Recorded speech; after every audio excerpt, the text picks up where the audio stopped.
Nice to see everybody. Really nice to be here. My name is Taylor Smith. We both work at Red Hat. I am an AI and developer advocate at Red Hat. Cedric is as well, and we're really excited to talk to you about AI, which I'm sure everybody is thrilled to hear about incessantly every single day of their lives. Hopefully we can help kind of get you thinking about it, get your wheels turning, especially since that's a big theme this week, right? So anyway, we're really excited to be here. So I took this picture outside this morning, obviously really weird, right? So AI is this huge, chaotic jungle. How do we even begin to get started to understand the different tools available, the different topics we need to learn, and how do we be productive with it? Like it's cool, right? But how do we actually make productive use out of this technology? How many of us work with AI in our work day to day? Nice. What about like personal projects? Okay. How many of you feel confident working with AI? Okay, so the people raising your hands, I expect to talk to you this week and learn from you. And I also don't like liars, so. Hopefully throughout this keynote we can kind of give you a sense of how to traverse this complex landscape, so to speak, and give you an idea of some tools to get started with today. Easily.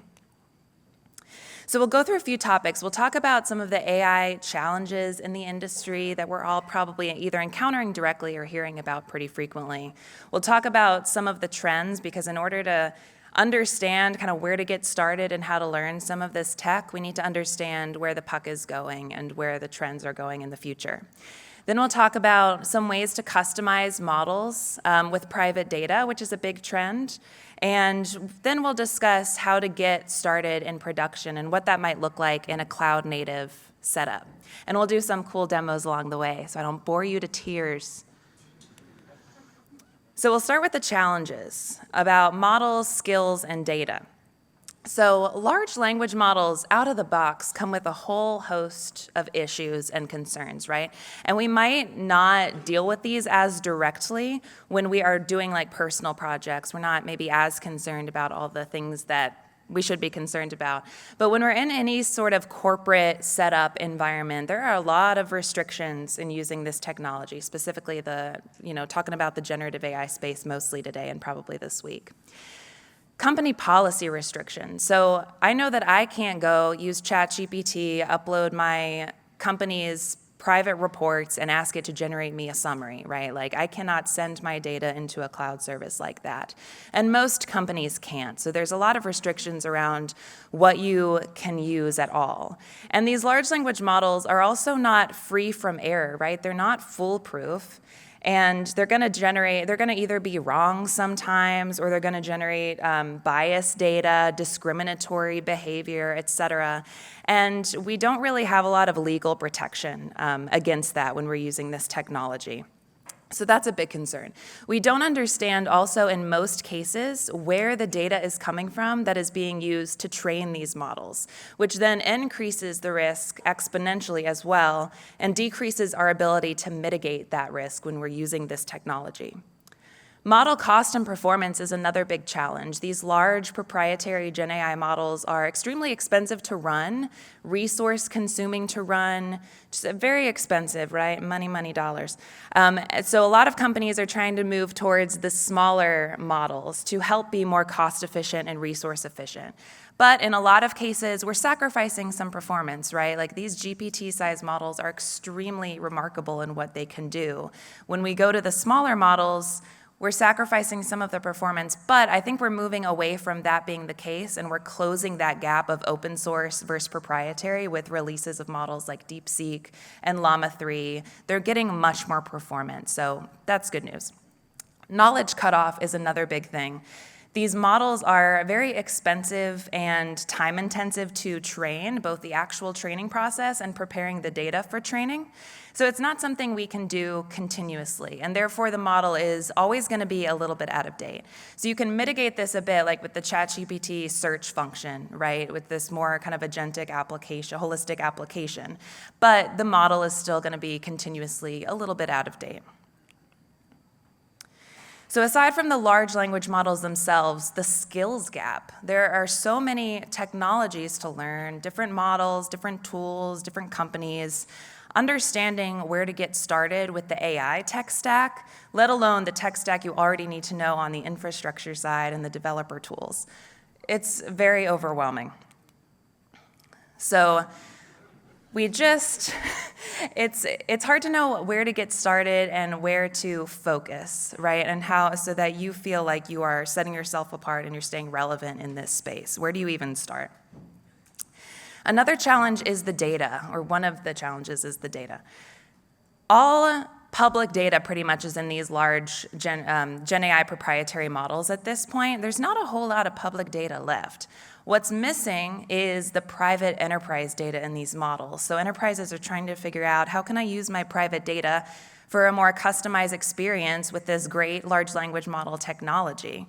Because there's no way to get it into these models in most cases, especially the GPT size models. So navigating this, all of the challenges, right, it's important, like I said, to understand where the trends are going, what the trends are currently, and then where things are going in the near future. And that'll help you feel a little more confident in what you should be focusing on. So we'll talk about Mavericks, staying ahead of the curve, models, and that trend of enterprise data being used with models. So always cats. Every single time I will put a cat in the presentation. So we want to stay ahead of the curve and we want to catch the wave, okay? We don't want to be this guy wiping out and being swallowed by the ocean. Then you'll just be a wet cat, okay? We want to stay ahead of the curve so we don't get overwhelmed, and we want to take deep breaths throughout the process as well. So these are some of the top trends that I want to discuss a little bit today. On the side of models first, multimodal AI is a huge trend that I'm sure most of us have heard about. Models that are capable of different types of data types at one time. So large language models, we're hitting kind of the limit of, we want to have video and audio technologies as well incorporated. So this multimodal AI is a really big trend. And these also are big trends for Red Hat generally, no plug intended, but that's where we work. Smaller models is a big trend as well, like I just explained. Large language models are limiting in terms of cost and resources. There's a big move to these smaller models that are also easier to customize and more cost and resource efficient to run. And then the open source AI topic, which I know stresses a lot of people out. What does this mean? What is the definition of open source AI? Regardless of the debate of what open source actually means, the topic is really big and people are really starting to see the value in working with these open source technologies, which we're excited to talk a lot about this week. And then on the technology side, agentic AI, of course, is kind of autonomous agentic application leveraging large language model technology. Customized enterprise AI, like I said, enterprises are needing custom AI solutions that are built for their particular industry use cases, not just the kind of general purpose out-of-the-box experience you get with the large proprietary models today. And then, of course, hybrid cloud computing, big Red Hat thing, if you're familiar with Red Hat. That flexibility to be able to deploy on-prem and in the cloud in a consistent and flexible manner is really important and will continue and consistently be an important trend. So just to dig in a little more with the smaller language models, they are cheaper and faster to run, but importantly, the idea is more using multiple small models that are built for particular use cases versus one general purpose model. So again, the move towards finding a way that's more cost efficient and resource efficient to use this technology and more reasonable for the various kind of mid to small size company budgets.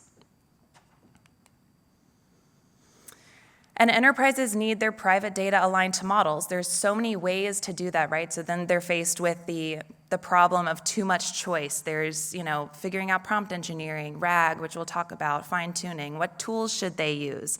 At the end of the day, they need to use their private data with this technology. And how do they do that? They're looking for answers now. So we'll talk a little bit more about that and how to customize models. This is really big for us. So we'll talk about RAG, fine-tuning, and a new project called Instruct Lab that we have a booth about this week. and that I talk about every day of my life these days.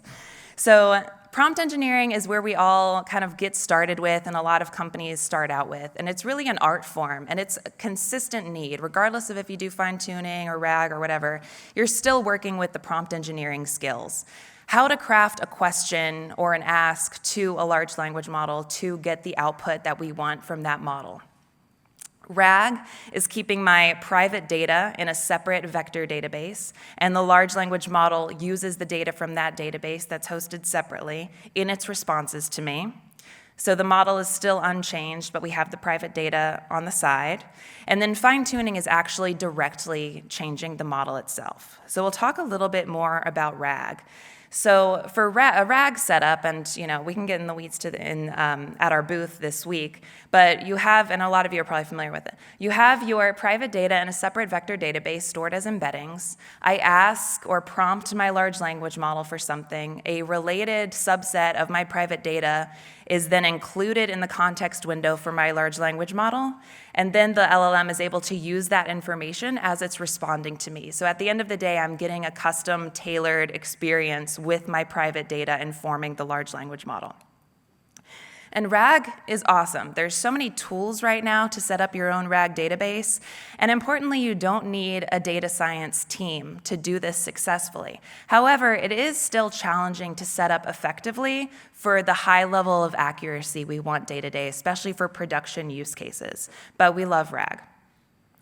For fine-tuning, we're actually adjusting the model directly itself. So we're changing either partially or the full parameters of the large language model directly using our private data. So instead of having the private data separate alongside the model is now incorporating that data inside of it, so to speak. So you get a really accurate and tailored response here, but the main con is that it's extremely difficult to set this up, and you absolutely need data science teams, which makes it a little more limiting for companies that aren't able to invest in this kind of staffing just yet. But it's great. So that's where InstructLab comes into play. So InstructLab is an open source project. Has anybody heard of InstructLab yet? All right, we got one guy. We paid him. Okay, good. That's what I expected. It's extremely new. So it's based on research from IBM Research that we work very closely with. We've adopted it as an open source project that Red Hat maintains now. But essentially, it's an accessible way to fine-tune a large language model. So it's bridging that gap of fine-tuning being extremely hard to staff and do properly by providing this option, this framework, to fine-tune a model directly with your private data in a way that developers can take part in and domain experts can participate in the process as well. So it also complements RAG really well. So RAG alone, fine-tuning alone, neither are 100% accurate, right? But when you have your RAG database with your private data, and you've also fine-tuned whatever model you choose to fine-tune with your private data, that increases the accuracy overall exponentially. So we like to couple fine-tuning with InstructLab and RAG together very frequently. So, and again, we have a booth about this week, so I'll just touch on it a little bit. Essentially, the nuts and bolts of it, you have a collaborative taxonomy-driven file structure where you input your private data. Then we have a mechanism, a specific way that we do synthetic data generation in the pipeline. And then an opinionated multi-phased alignment tuning process where we fine-tune all of the parameters of the model directly using that larger synthetic data set that our pipeline has created. And right now, this is a toolkit for you, and it's packaged as a CLI toolkit. But we are actually going to be rebasing to the Llama API stack, if any of you are familiar, so it'll be easier to kind of plug and play with the different parts of it that you want to use. So that was a lot of information. I think we want to see some stuff. Cedric, is there any way that we can get started with some of this technology easily on our laptops? Wow, what a crazy question. If only there was a way to do this all in an open source way by using containers to abstract all the dependencies so that you can easily download a model and integrate it into your application. Hi, I'm Cedric Clyburn. So what I want to show you today, has anyone used Podman as a container engine before? Okay, awesome, sweet. So Podman, just like Docker, is a way to build container images, run them locally, and so I can do that here. But at the same time, we thought that, hey, we could abstract the complexities of AI in a container by running the inference server and just mounting the file for the model to that container. So with the Podman AI Lab, it's an extension that's fully open source. It's with Podman Desktop. It allows me to essentially run these models, but also to build AI-enabled applications. So as developers, a lot of us are working with chatbots or summarizers, code generation, RAG, agentic, all of these different types of applications, but it can be hard to start. Where do you get the models from? How do you run inference servers? And how do you actually build these AI applications? And so what I want to show you is this open source way to do things, because there's a big difference between open weights and open source. And so we provide this catalog from Hugging Face of these different open source models that you can use. Many that you might have be familiar with already that you can just easily download and essentially just run them as an inference server within a container. So it's a click and run type of situation. So as a developer, let's say I'm working in Java script or maybe Java itself, I have the client code and a running model here on my local host to connect to as an API and just do post request. So it's as easy as that. What's the capital of France? They didn't give me an answer. I think it's Paris. So what I want to show you, though, is one of the recipes. We were talking about RAG, and as a developer, there's a lot of ways to get started with RAG, but what we do is package the components up in a single recipe. So what's a recipe, right? If it's pizza, we got the dough, we got the cheese, we got the pepperoni, I hope. And for the same thing, we do it in an AI application. So we clone source code for the app. We mount the model to an inference container. We start up a vector database and some type of front end to make the call to the model. And just like that, we have the app running. So let me show you this in my local machine. What I want to show you is an example of a RAG application where we're working with this enterprise data, right? And specifically, this is Marty McFly. He damaged his DeLorean, right? His premiums are going to go crazy. And what I want to ask is, hey, what happened to Marty McFly's DeLorean in the 1955 accident, question mark, right? So we're going to ask the model a question that's unique to our data. Oh, and I already provided it in the context to the vector database. But let's say, we want to provide that information. Well, we're going to just upload it in this example recipe, provide it, and then when we ask the question again, just like I just did, it pulls with embeddings with a similarity search, searches the vector database and pulls that into the context of the information. And so that's a quick example of RAG, right? And it's already kind of set up for us. But I want to show you how we extend this into fine-tuning a model, right? Because we can add the data on top of the model in the context. But what about actually incorporating it and infusing it into the model so that it's an expert, right? So if we have the information about our policies from PDFs and Markdown and whatever our original file sources are in our organization, we can ask question and answers of what the data we want our model to be able to ask and understand is so that it's more familiar, so we have better accuracy. And so we can provide that in this text file using the Instruct Lab project. So it's pretty easy. It's all done here in this taxonomy here on the left. And at the bottom, we can provide more source information through a repository of Markdown PDFs so that you can have source data to generate more synthetic data. So I run the command here. To essentially chat with the model or to generate a data set, right? Because a lot of organizations don't have data scientists or can't generate a data set big enough to train a model, but now you can, which is really, really great. And it's an open source project. Come by our booth, we'll be happy to nerd out with you. But I want to pass it back to my good friend Taylor because this is all in the inner loop of my development process. How do we actually take this, scale it up, and use, for example, Kubernetes? So back to you, Taylor. How enlightening. Loved that. Thank you, Cedric. I'm so glad I let you come with me to this. So how do we see this all in production in a cloud-native way? We'll just talk about it a little bit and give some examples. So these are what we see as the paths to innovation for a company. You start out with needing to build this foundational IT infrastructure, right? And you need to focus on stability and reliability. This is the backbone of everything you do moving forward. So that's the first focus. When you have this built out, you can then move into the modernization phase, where you're moving away from legacy on-prem infrastructure to a more modern cloud-native infrastructure setup with automation tools using things like Kubernetes and Ansible. And then once you have this modern infrastructure set up successfully where it's reliable and scalable, that is where you can move into the AI innovation phase. And this all needs to happen iteratively, and each phase is extremely important. And companies who do each phase well are able to be successful with AI long term.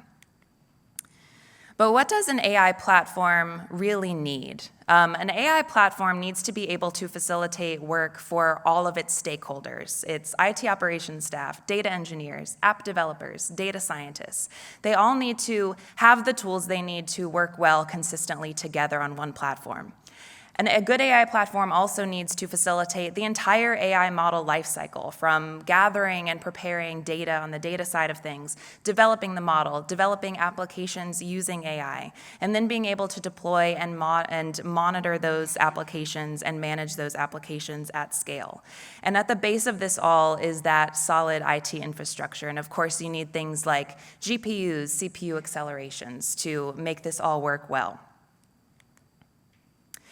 So we want to introduce you into a project called Backstage. Is anybody familiar with Backstage? Sweet, a few, nice. So an AI platform is extremely important, but what's also important is having a developer platform that allows all of these different stakeholders to work collaboratively and consistently and well together. So Cedric, can you show us a little bit about what this might look like? Wow, great question. So I want to come back to the application that we were working on, right? The RAG chatbot, and how we're going to integrate it into our production environment. But to get there, essentially in our organization, right, we've got a big team of developers, operations teams, but also platform engineers. And what the platform engineers have been working on as the developer's developer is a portal for us to organize all of our applications as well as AI applications. And so this is Backstage, and we productize this with Red Hat Developer Hub and added some plugins for a bunch of enterprise operators, et cetera. And what this allows us to do is essentially to organize our users and all of our services in the organization in one simple platform and single pane of glass, actually. So we can see different agentic applications or the application we're going to build today, but we can kind of all group this within APIs, see what depends on each other, understand Swagger interfaces, and even say if we're a new developer, be able to learn, hey, what are the stack and technologies that we use, and all of the existing services that we've added. Well, we can understand all of the different dependencies and plugins that we might have. So understanding what's happening in the repository or our CI and CD or Kubernetes resources. And understand, hey, what's next for our organization? So it really standardizes and allows me to not have a bunch of bookmarks and tabs out on my laptop and essentially have one single place to do this. Now, the application that we've been working on is this parasol application for an insurance use case. And so what I can do is actually use this single pane of glass, essentially, to be able to scaffold out all of the different components I need for my application. So that means the source code, right? Let's say we need to build that source code. Well, we're going to push it to a registry.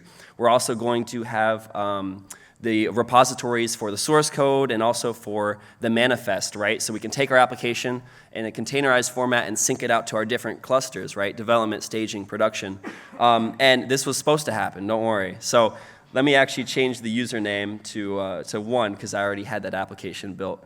And we'll come back here, go through everything. And so different steps will kick off in order to take the skeleton repository, publish it, register it in our catalog, and do all of the steps so that we get to the point of having this service, right? So that we can integrate into our CI, for example, to compile and build that application, to take that application and sync it to our different clusters, right, with Argo CD, use whatever CI or CD that we want to use, understand the Kubernetes resources to build that. Let's say we have that image built. Well, we need to perform a security scan, make sure everything is signed, right?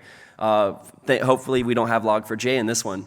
And understand the dependencies and all of that. But at the end of the day, right, this is a containerized application, and we can see this running in our cluster on Kubernetes. But at the same time, the application's in a container, but we were also running the model in a container as well, right, locally.